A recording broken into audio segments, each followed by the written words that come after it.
네, 여러분 반갑습니다. 시험스쿨 토플의 류영진 강사입니다. 자, 오늘은요, 2025년 3월 토플 리딩 리스닝 적중 특강입니다. 같이 한번 보시죠.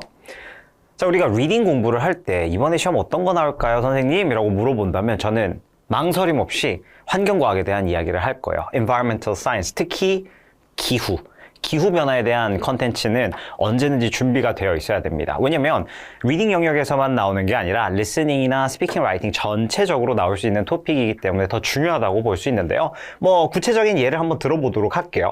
우리가 기후 변화가 왜 발생하는가, 원인을 이야기할 겁니다.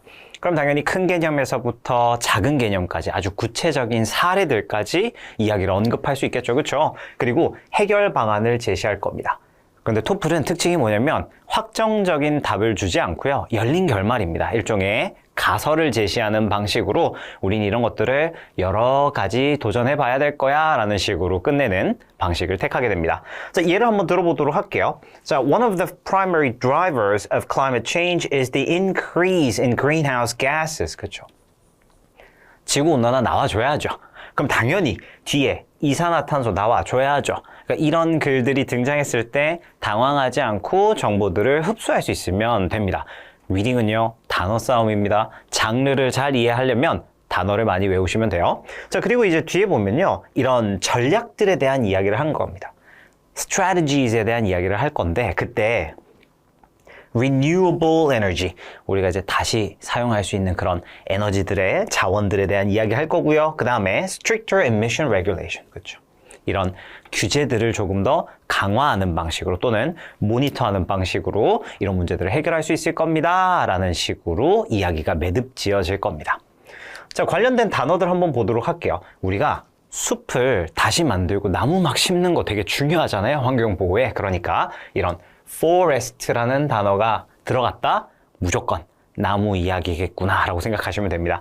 그리고 우리가 이 단어 반드시 외워야 되겠죠. 이건 출제될 수 있는 practical이라는 단어입니다. 실용적인이라는 뜻이죠. 자, sustainability 당연히 키워드로 잡고 가셔야 됩니다. 우리가 지속 가능한 자원을 만들고 또 사용하는 게 중요하다라고 이야기를 할 거예요. 자, contribute to 어디에 기여하다라는 표현입니다.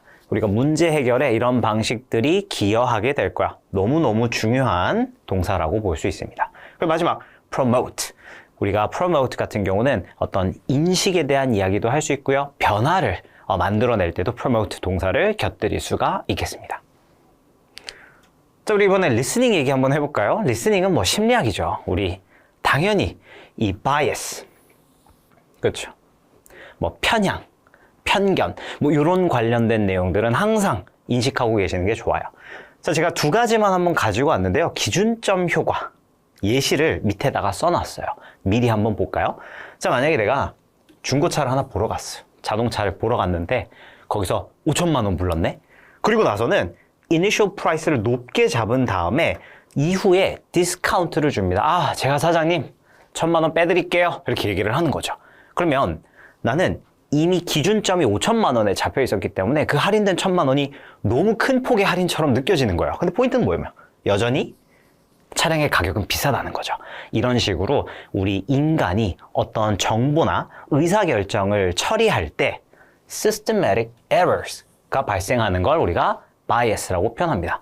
그리고 가용성 휴리스틱 같은 경우는 우리 모의고사나 수능 지문에서도 종종 나오는데 내가 최근에 본 사건 이런 것들을 너무 확대 해석하는 거죠. 예를 들면 택시 사고가 한번 난 적이 있다. 그걸 내가 기사로 봤어. 그러면 이거 대중교통 중에서 제일 위험한 게 택시겠구나. 그것도 어떻게 보면 일종의 bias라고 볼 수 있겠죠. 심리학 지문 굉장히 많이 나오니까 참고하시면 좋겠고요. 자, 우리가 어휘 같은 경우는 어떤 현상이나 사건을 이해하고 해석하다, interpret. 꼭 가져가시고요. 그다음에 우리가 문제를 인식하다라고 표현할 때는 be aware of, 영향을 미치다, affect, 무시하다. 어떤 fact나 이런 것들을 무시하고 나만의 생각에 사로잡힐 때 ignore. 그리고 우리가 편향된, 치우친, 이렇게 biased라는 단어로 많이 쓰입니다. 자, reading listening은요, 사실 장르랑 관련된 단어를 가지고 단번에 고득점 준비할 수 있으니까 열심히 이 영상 보시고 프랩하시면 좋겠습니다. 감사합니다.